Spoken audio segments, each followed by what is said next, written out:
हमारे साथ लगातार जुड़े हुए हैं, उनके पास लौटते हुए संजीव, एक अपडेट, एक सूचना आपसे मैं जानना चाहूंगी कि क्या मैनपुरी की करहल सीट के एक बूथ पर पुनर्मतदान हो रहा है? ऐसी कोई खबर, ऐसी कोई सूचना आपके पास? अब चलो कोई बात नहीं, हो गया। हाँ सर ठीक है सर आप यहाँ पहुंचे, आपने वोट किया है, कितना जरूरी है इस लोकतंत्र के पर्व में देखिए, शामिल होना? लोकतंत्र में अगर लोकतंत्र को बनाए रखना है तो सबसे ज्यादा इम्पोर्टेंट काम है कि हर व्यक्ति आकर के अपना मत डालने का काम करे, वोट डालने का काम करे, क्योंकि आपको ये पावर दी गई है कॉन्स्टिट्यूशन अंदर कि अपने आप खुद की सरकार चुन सकते हैं, और उसी का मताधिकार हमारे पूरे परिवार ने आकर के अभी यहाँ पर किया है। सर क्या कहेंगे 10 मार्च को जो नतीजे आ रहे हैं? 10 मार्च को देखिए, जो 3 जगह वोट पड़ चुके हैं, 3 फेज में पड़ चुके हैं, वहां पर एक तरफा वोट जो है बहुजन समाज पार्टी के पक्ष में पड़ा है। जी सर, बहुजन समाज पार्टी के पक्ष में पड़ा है। और जिस तरीके से आज भी वोट आप देखेंगे, शाम को 6 बजे आंकड़े लगाएंगे तो आपको पता लगेगा कि बहुजन समाज पार्टी की जो सरकार है वो आज के फेज खत्म होते होते पूर्ण बहुमत की सरकार बनना निश्चित हो गई। ये सबको पूरे प्रदेश को मालूम हो जाएगा, क्योंकि सर्वजन हिताय और सर्वजन सुखाय की सरकार बहन मायावती जी ही दे सकती हैं। उन्होंने पहले दे करके दिखाया है। उसके बाद पिछले 10 वर्षों में लोग जितना परेशान रहे, उससे परेशान होकर के एक तरफा अब की बार बीएसपी को वोट देने का काम कर रहे हैं। समाजवादी पार्टी गायब हो गई है, उन लोग आपस में ही लड़ रहे हैं, अपने गठबंधन वाले साथियों के साथ में मारपीट कर रहे हैं। बौखलाहट में आपने देखा किस तरीके से मथुरा में जब उनको पता लगा कि दलित समाज के लोगों ने एक भी वोट नहीं दिया, एक तरफा वोट दिया है बहुजन समाज पार्टी, तो उनके साथ में मारपीट की है। तो ये सब दिखाता है कि उनकी बौखलाहट है, और भारतीय जनता पार्टी की नींद उड़ चुकी है। वो जान चुके हैं कि वो सत्ता से बाहर हो रहे हैं, और जिस तरीके से एक तरफा आपकी वोट सर्व समाज का, चाहे मुस्लिम समाज के लोग हों, चाहे बैकवर्ड समाज के लोग हों, चाहे दलित समाज के लोग हों, और अपर कास्ट में खास तौर से ब्राह्मण समाज के लोग, ये वाली जो बेल्ट है आप जानते हैं कि खास तौर से ब्राह्मण समाज की बेल्ट यहाँ से शुरू हो जाती है, और 14% अगर उत्तर प्रदेश में 20% यहाँ पर है, और इस 20% में अब की बार जो वोट पड़ने जा रहा है वो एक तरफा ब्राह्मण समाज का बहुजन समाज पार्टी के पक्ष में पड़ने जा रहा है। वो जो 100 इनकाउंटर कराए हैं इस सरकार ने ब्राह्मणों के, और 500 की हत्या हुई ब्राह्मणों, उसका सबका हिसाब किताब आज पूरा हो जाएगा। Thank you sir. चलो भैया, हो गया धन्यवाद। तो ये थे बीएसपी से दिग्गज सतीश चंद्र मिश्रा, जो कि अपनी पूरी फैमिली के साथ अपना वोट कास्ट करने आए थे, और पूरे कॉन्फिडेंट के साथ वो यही कह रहे थे कि 10 मार्च को आखिर सरकार आएगी तो वो आएगी बीएसपी की सरकार। आशीष श्रीवास्तव रायबरेली से हमारे साथ जुड़ गए हैं। रायबरेली का क्या अपडेट है और किस तरह से वहां की जनता मतदान के लिए निकल रही है? कितना एक्साइटमेंट है, कितना उत्साह उनके भीतर है, आपसे जानना चाहेंगे आशीष। तो बता दें, रायबरेली में 5 विधानसभाओं में आज मतदान का कार्य होना है। 5 विधानसभाओं में आज मतदान का कार्य हो रहा है, मतदान चल रहा है। तो कहीं ना कहीं सदर विधानसभा की बात की जाए तो सदर विधानसभा की सीट महत्वपूर्ण सीट मानी जा रही है। यहाँ पर कांग्रेस से 2017 में अत्ती सिंह विधायक थी। अत्ती सिंह ने पार्टी छोड़ दी है और भाजपा के टिकट पे इस बार विधानसभा का चुनाव लड़ रही है। तो रुझान जो सदर विधानसभा की जाए तो अभी तक ये सीट पिछले 3 दशकों से अखिलेश सिंह के साथ ही थी। अखिलेश सिंह जब कांग्रेस से चुनाव लड़ते थे ये सीट कांग्रेस के खेमे में जाती थी। अखिलेश सिंह जब निर्दलीय लड़ते थे ये सीट निर्दलीय हो जाती थी। इस बार जो है अत्ती सिंह इस पे अकेले लड़ रही हैं। उनके पिताजी का स्वर्गवास हो चुका है, तो वो अपने परिवार के साथ परिवार के सहयोग से लड़ रही हैं। तो 2022 का ये जो चुनाव है विधानसभा का, सदर विधानसभा चुनाव, ये महत्वपूर्ण नजरिए से देखा जा रहा है। अगर हम ऊंचाहार विधानसभा की बात करें तो ऊंचाहार विधानसभा में त्रिकोणीय फाइट चल रही है। यहाँ पे समाजवादी पार्टी से मनोज कुमार पांडे हैं, तो भाजपा से अमरपाल मौर्य हैं, और कांग्रेस से अतुल सिंह है।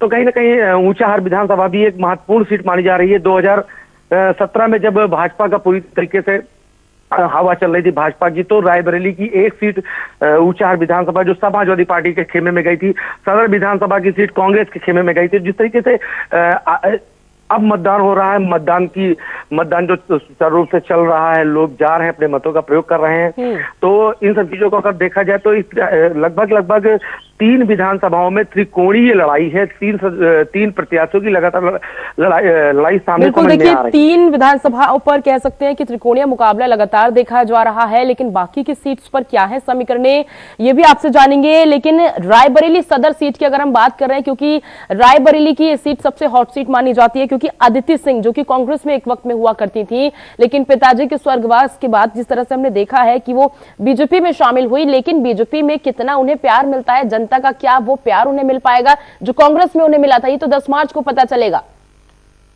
जी हाँ, बिल्कुल। जिस तरीके से सदर विधानसभा की बात की जाए, एक हॉट सीट है रायबरेली की सदर विधानसभा। मैंने पहले भी बताया कि सदर विधानसभा की जो सीट है पिछले 3 दशक में अखिलेश सिंह के नाम से जानी जा रही है। अब उनकी बेटी के नाम से 2022 में अगर रायबरेली सदर विधानसभा में जीत दर्ज करती हैं तो ये सीट अदिति सिंह के नाम से आगे भविष्य में जानी जाएगी, क्योंकि यहाँ पे भी त्रिकोणीय मुकाबला है। भाजपा से अदिति सिंह है, तो समाजवादी पार्टी से आरपी यादव है और कांग्रेस से डॉक्टर मनीष सिंह है। तो कहीं ना कहीं सदर विधानसभा की सीट की बात की जाए तो अब जनता का रुझान 2022 में अपने मतों का प्रयोग किसके पक्ष में करते हैं, ये तो 10 मार्च को ही सही तौर पर देखने को मिलेगा। आशीष, शहर की और अगर गांव की हम कंपैरिजन कर लें तो किस तरह से उत्साह सबसे ज्यादा किसके भीतर देखा जा रहा है, ग्राम वासियों के भीतर या शहर वासियों के भीतर? क्योंकि जो ग्राम वासी होते हैं वो थोड़ा समय को लेकर बहुत एक्टिव होते हैं, तो सबसे पहले निश्चित रूप से वो चाहेंगे कि हम अपने वोट को कास्ट करें, उसके बाद कोई और दूसरा काम करें। बिल्कुल, अभी हम लोग मौजूद हैं अमावा ब्लॉक में, जो सदर विधानसभा का एक हिस्सा है। अमावा ब्लॉक में हम मौजूद हैं। आदमपुर बूथ में जो प्राथमिक विद्यालय में वोट पड़ रहे हैं, यहाँ पर एक अच्छी खासी लंबी लाइन लगी हुई है। जो ग्रामीण है वो अपने मतों का प्रयोग लगातार अनवरत कर रहे हैं। उनका मानना यह है कि पहले मतदान करें, उसके बाद दूसरा काम करें। तो जिस तरीके से यहाँ पे गैदरिंग लगी हुई है, लाइन लगी हुई है, लगभग 250-300 वोटर लाइन लगा के अपने मतों का प्रयोग लगातार कर रहे हैं। फर्स्ट टाइम वोटर्स की अगर बात कर लें तो क्या अब तक कुछ फर्स्ट टाइम वोटर्स पहुंच पाए हैं? हालांकि अभी बहुत समय नहीं हुआ है, 1.5 घंटा कुछ अभी समय हुआ है, लेकिन क्या फर्स्ट टाइम वोटर्स उस तरह से पहुंच पा रहे हैं और वो एक्साइटमेंट उनके भीतर है? क्या इस तरह की तस्वीरें कोई, आशीष?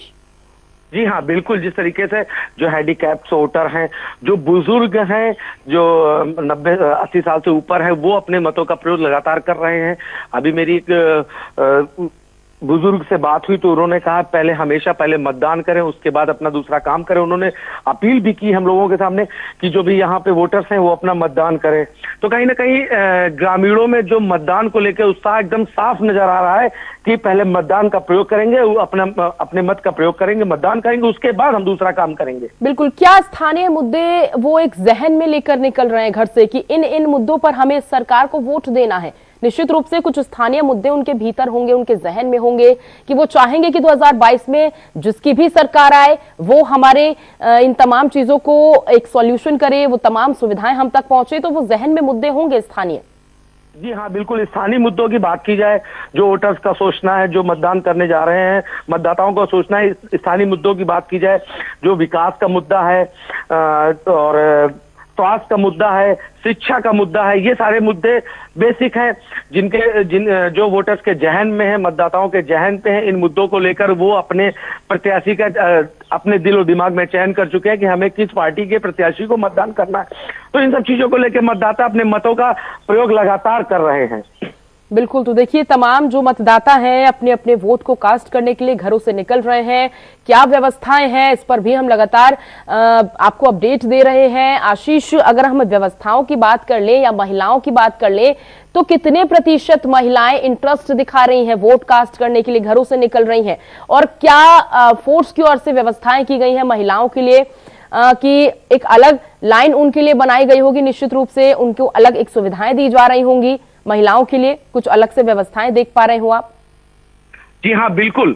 जिस तरीके से यहाँ पर हम आदमपुर बूथ पर हैं, यहाँ पे 2 लाइनें लगी हुई हैं। पुरुष मतदाता के लिए अलग है तो महिला मतदाता के लिए अलग है। जो बूथ के कार्यकर्ता हैं, पार्टियों के जो बूथ के कार्यकर्ता हैं, उनके द्वारा भी उनको वहां पे बाहर पे एक पर्ची दी जा रही है और उनको बताया जा रहा है कि आप अपने आधार कार्ड को लेकर साथ में स्वतः जाएं, तभी आप अपने मतदान का प्रयोग कर पाएंगे। और जिला प्रशासन द्वारा जो भी तैयारियां की गई हैं, जगह जगह फोर्स तैनात है, कोई भी मतदाताओं को परेशान न कर पाए। मतदाता जो अपने जहन पे लेके निकला है किस पार्टी के पक्ष में उनको अपने मत का प्रयोग करना है, वो अपने मत का प्रयोग करें।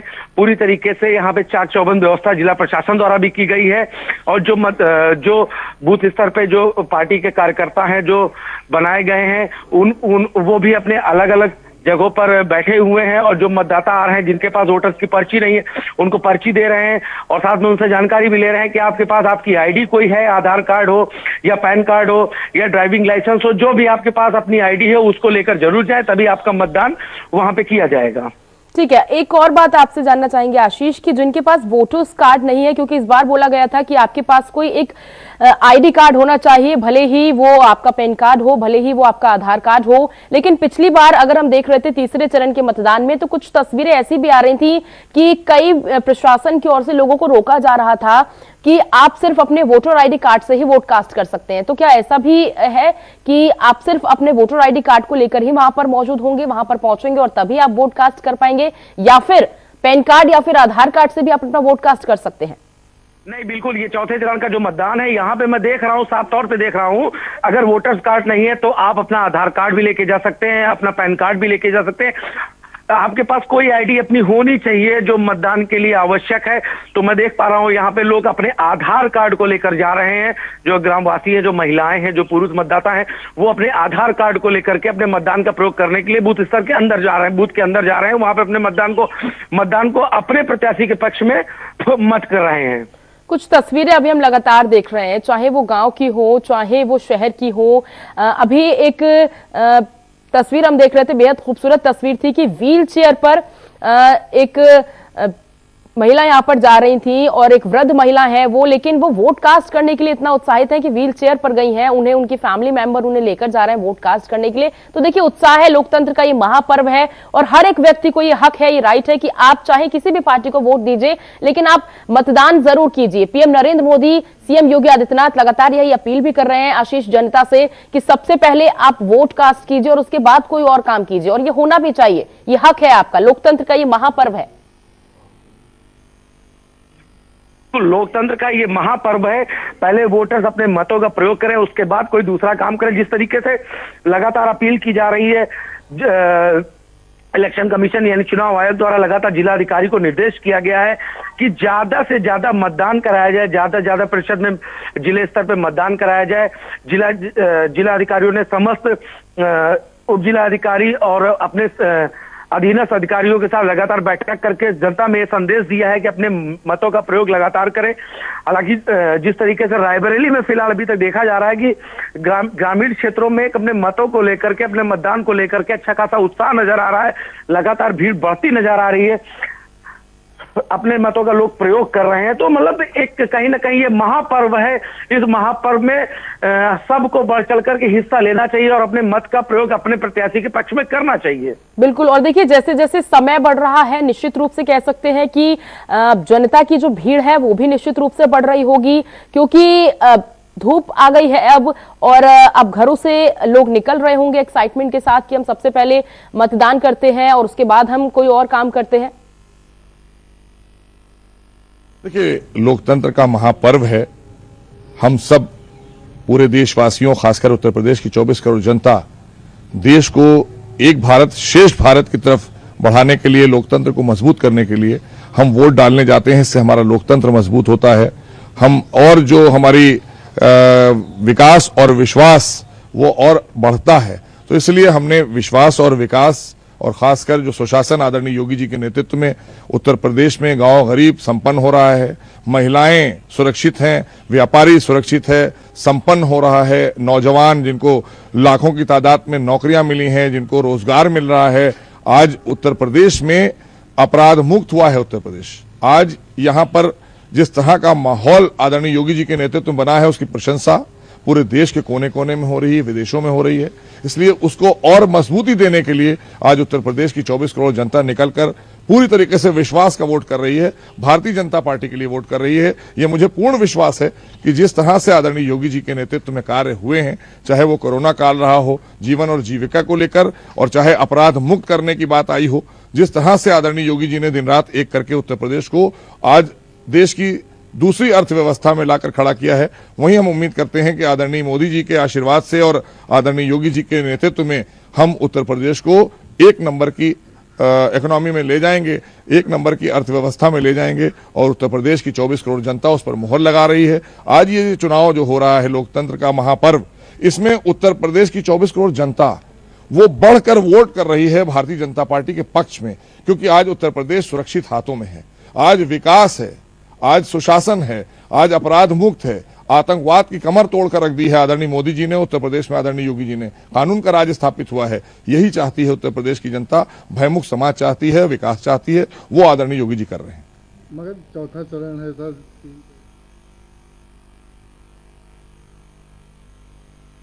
कह रही कि दोहरा शतक लग चुका है। देखिए, मेरा अपना मानना है, खास करके भारतीय जनता पार्टी ने जो कार्य किए हैं आदरणीय योगी जी के नेतृत्व में, हम चौथे चरण में आते आते हमारे पास लगभग हम ये कह सकते हैं कि हम 200 का आंकड़ा छूने वाले हैं और अगले ही चरण में उत्तर प्रदेश की जनता का आशीर्वाद प्राप्त हो चुका होगा उत्तर प्रदेश में भारतीय जनता पार्टी की सरकार के लिए, और प्रचंड बहुमत के लिए 5वें और 7वें फेज में हम जाएंगे, जहां पर हमें 300 के पार ले जाएगी उत्तर प्रदेश की जनता, क्योंकि हमने जो काम किए हैं वह अभूतपूर्व कार्य है आदरणीय योगी जी के नेतृत्व में। इसमें कोई संदेह नहीं है। भारतीय जनता पार्टी की सरकार पुनः आप सबके उत्तर प्रदेश के आशीर्वाद से बनने जा रही है और वो एक भारत शेष भारत में अपना योगदान देने जा रही है। जिस तरह प्रधानमंत्री जी ने भी कहा है, एक तरफ परिवारवाद है, जातिवाद है, और जिस तरह आतंकवादों को जो श्रेय दे रहे,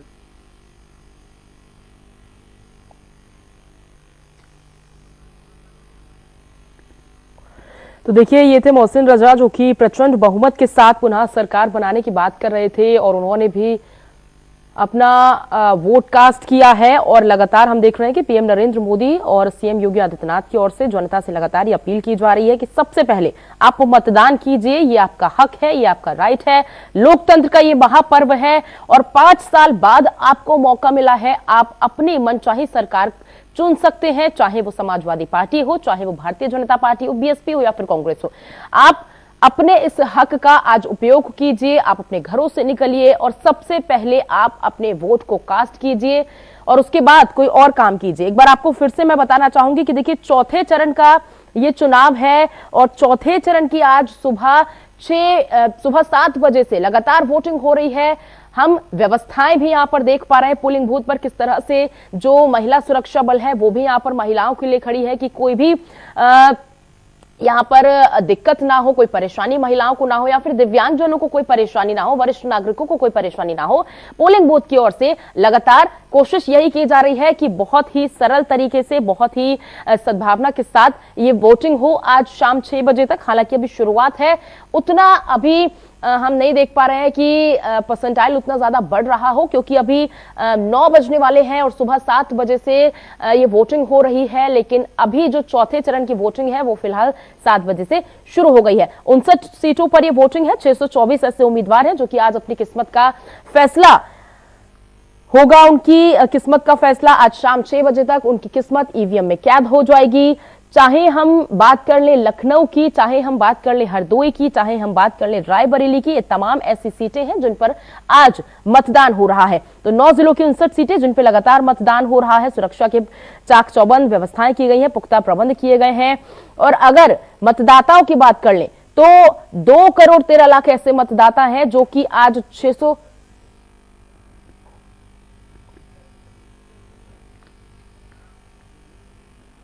तो लगातार देखिए मतदाता जो हैं वो एक्साइटमेंट के साथ, उत्साह के साथ अपने वोट को कास्ट करने के लिए निकल रहे हैं। लखीमपुर से हमारे संवाददाता श्याम जी अग्निहोत्री जुड़े हुए हैं।